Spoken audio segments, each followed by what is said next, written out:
وإلى ثمود أخاهم صالحا قال يا قوم اعبدوا الله ما لكم من إله غيره هو أنشأكم من الأرض واستعمركم فيها فاستغفروه ثم توبوا إليه إن ربي قريب مجيب. قالوا يا صالح قد كنت فينا مرجوا قبل هذا أتنهانا أن نعبد ما يعبد آباؤنا أو أن نفعل في أموالنا ما نشاء إنك لأنت الحليم الرشيد. قال يا قوم أرأيتم إن كنت على بينة من ربي وآتاني منه رحمة فمن ينصرني من الله إن عصيته فما تزيدونني غير تخسير.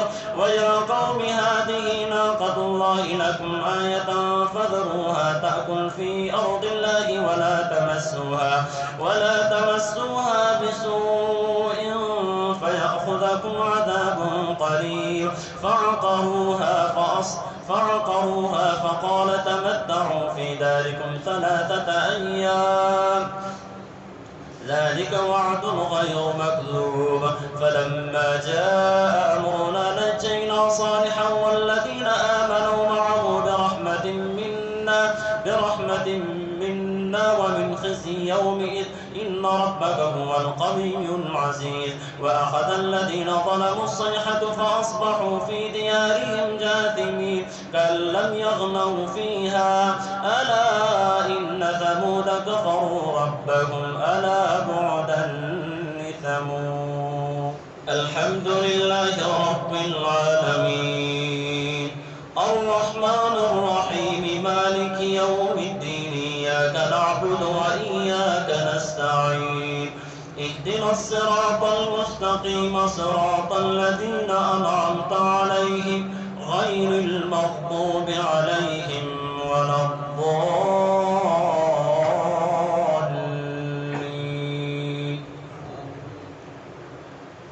ولقد جاءت رسلنا إبراهيم بالبشرى قالوا سلاما قال سلام فما لبث أن جاء بعجل حنيذ. فلما رأى أيديهم لا تصل إليه نكرهم وأوجس منهم خيفة قالوا لا تخف إنا أرسلنا إلى قوم لوط وامرأته قائمة فضحكت فبشرناها بإسحاق ومن وراء إسحاق يعقوب قالت يا ويلتى أألد وأنا عجوز وهذا بعلي شيخا إن هذا لشيء عجيب. قالوا أتعجبين من أمر الله رحمة الله وبركاته عليكم أهل البيت إنه حميد مجيد. فلما ذهب عن إبراهيم الروع وجاءته البشرى يجادلنا في قوم لوط إن إبراهيم لحليم أواه منيب. يا إبراهيم أعرض عن هذا إنه قد جاء أمر ربك وإنهم آتيهم عذاب غير مردود. ولما جاءت رسلنا لوطا سيء بهم وضاق بهم ذرعا وقال هذا يوم عصيب وجاءه قومه يهرعون إليه ومن قبل كانوا يعملون السيئات قال يا قوم هؤلاء بناتي هن أطهر لكم فاتقوا الله ولا تخزوني في ضيفي أليس منكم الرجل الرشيد. قالوا لقد علمت ما لنا في بناتك من حق وإنك لتعلم ما نريد.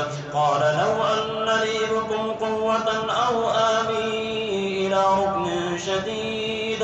قالوا يا لوط إنا رسل ربك لن يصلوا إليك فأسر بأهلك بقطع من الليل ولا يلتفت منكم أحد إلا امرأتك إنه مصيبها ما أصابهم إن موعدهم الصبح أليس الصبح بقريب.